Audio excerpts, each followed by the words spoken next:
Hi guys, welcome back to the What Comes to Mind series. Today we're on episode 18, talking about probably one of my favorite topics, human speed. I'm really excited for this one. And the reason why is I am obsessed with physical speed. I mean, if I could have any physical superpower, it wouldn't be super strength or be able to fly. It would be actually to be able to run at super speed. Since I was a kid, I've been obsessed with getting faster. And that's why I'm really going to enjoy this episode. So as you can tell, the title of today's video is, can we really run at 40 miles an hour? And before I get to that, I want to kind of set the scene in terms of the story as to why speed is so incredibly fascinating to me, and how can we actually achieve potentially that notion of running at 40 miles an hour. Today's episode is quite long, so I have timestamped that as usual, as you can see in the description box. But let's get into the concept of physical speed. So human speed is also referred to as foot speed, sprint speed, and is generally governed by that type 2 muscle fiber, fast twitch muscle fibers. And if you don't know what that is, in the previous episode I kind of discussed the notion about strength and different muscle fibers that we actually have. So you should be able to find the episode here on strength, and it gives you a little bit of a background as to the different muscle fibers we have and why they are so important.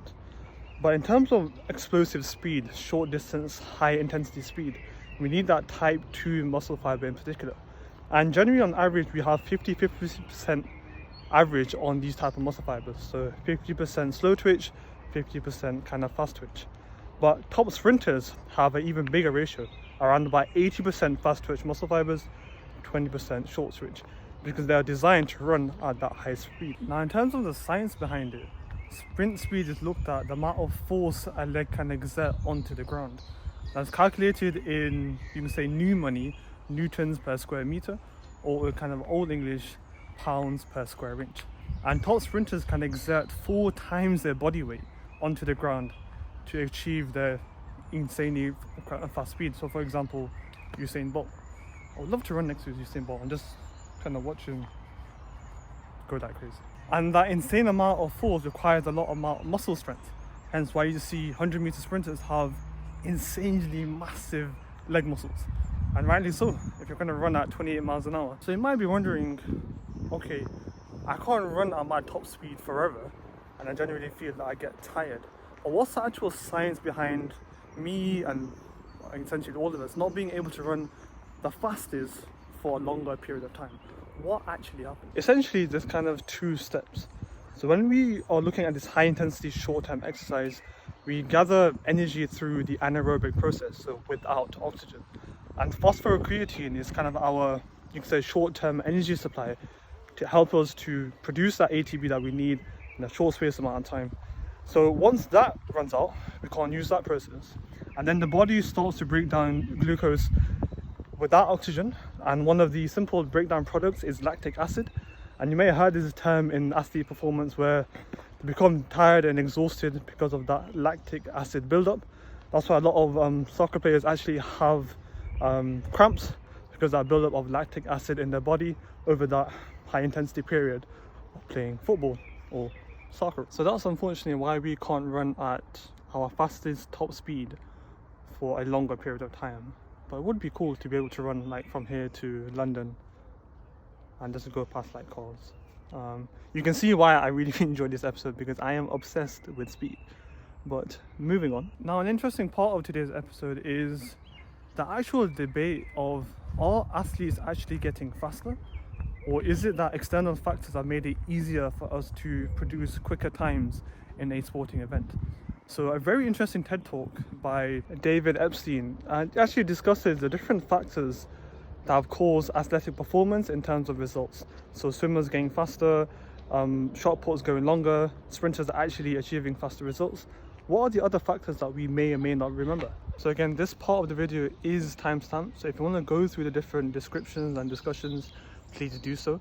But I want to illustrate an example that I want you to follow whilst I'm discussing this. And look at a 100-meter sprinter back in 1936, so a person known as Jesse Owens, had a record of 10.2 seconds back in 1936, so that's nearly 84 years ago.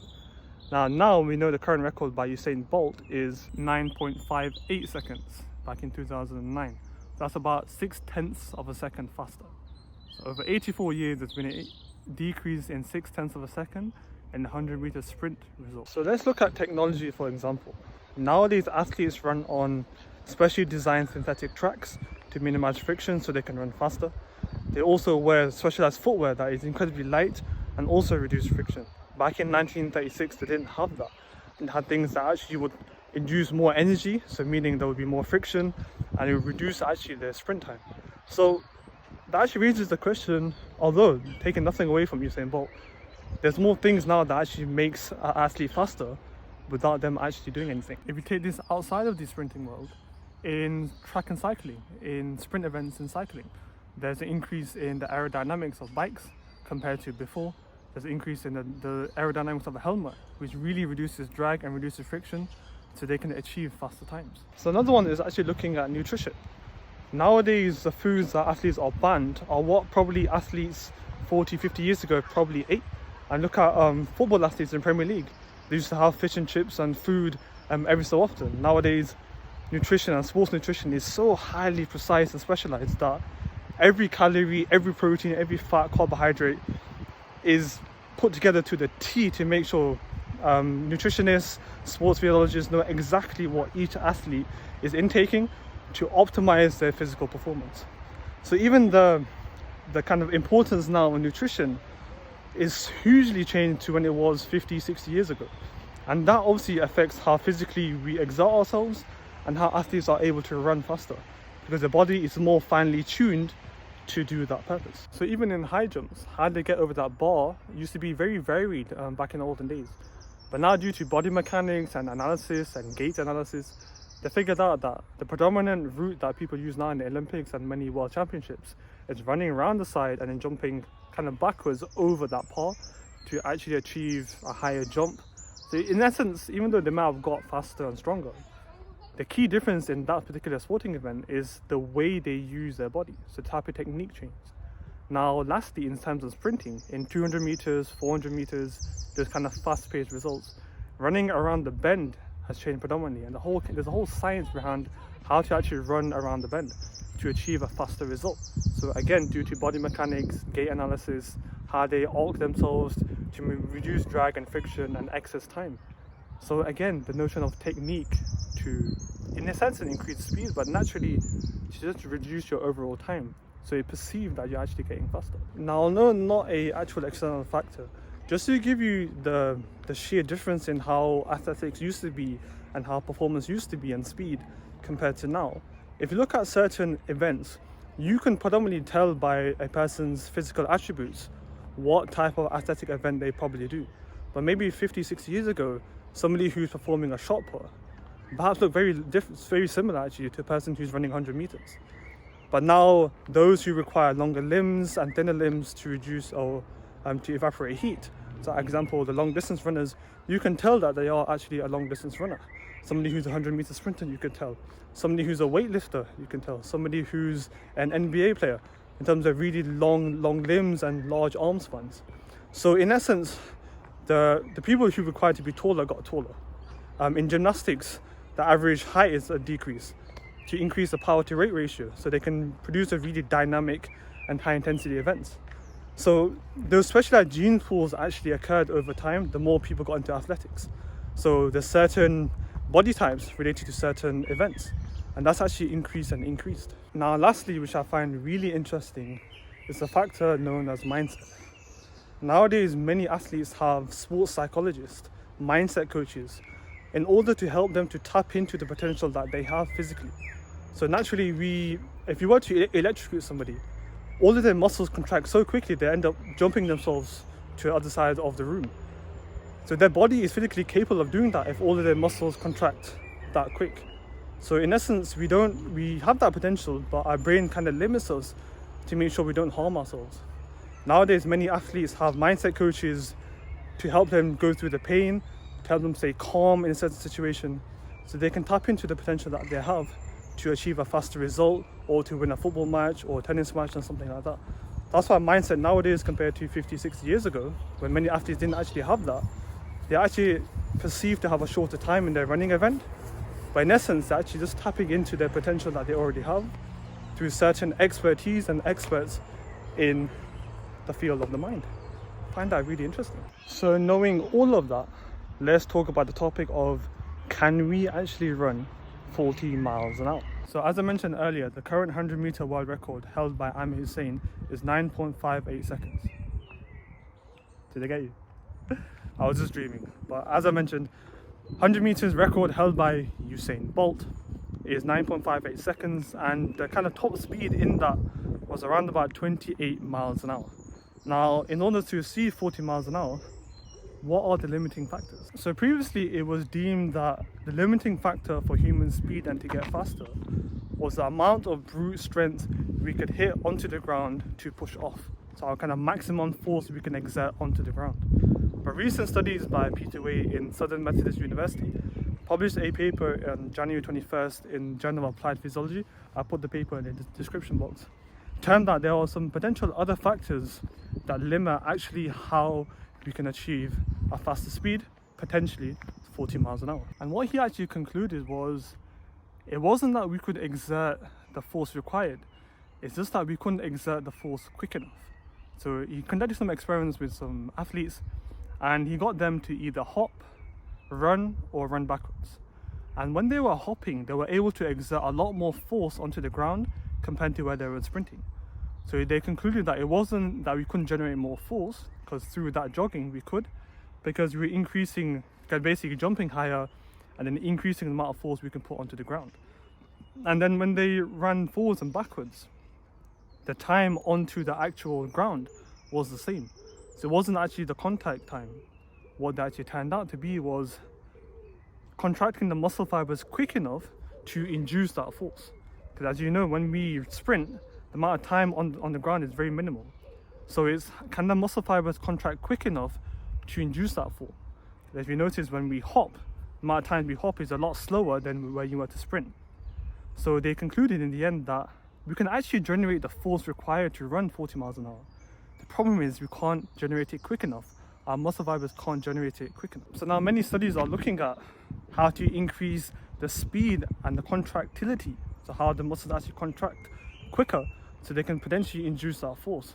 Because we know now potentially, and then from previous results as well, that we have the ability to induce that much force required, but we just need to get that muscles to contract quick enough. I find it really interesting, the concept of human speed. So guys, I hope you enjoyed today's video, one of my favorite topics, and I'm glad you've watched it because something I really wanted to share in this series. Hope you find it useful and beneficial. Hopefully you learned something that you didn't know before. Do check out the timestamps so then you can go back and forth with the video, and let me know what would be your physical superpower. As you know, mine would be to run at phenomenal speeds. What would yours be? Let me know in the comment section below, and I'll see you tomorrow for episode 19. Take care.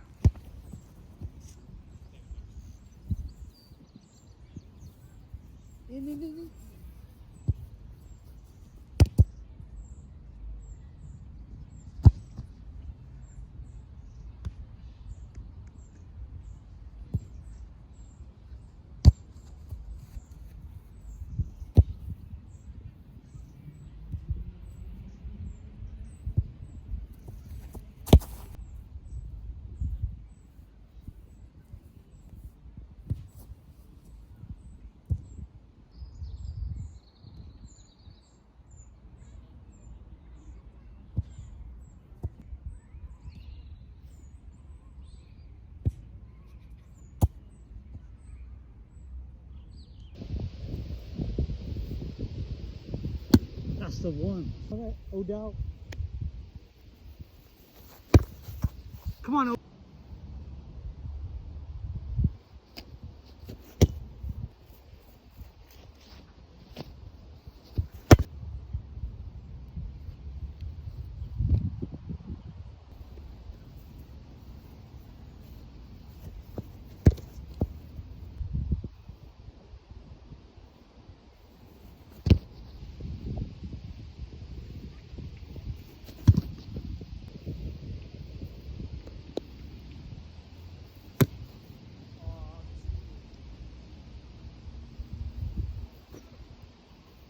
No.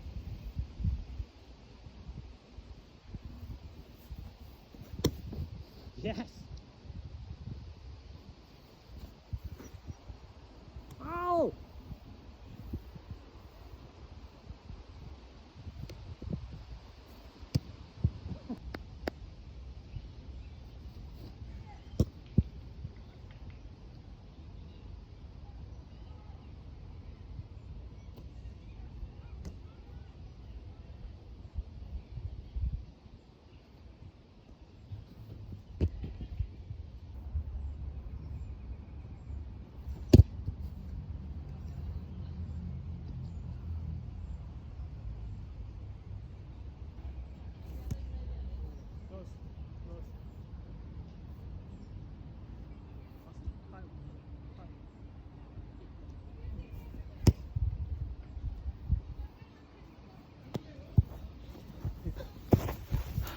That's me. Oh, playing with two types of footballs. Soccer ball and American football. Which one do you think was better? Let me know. See you tomorrow.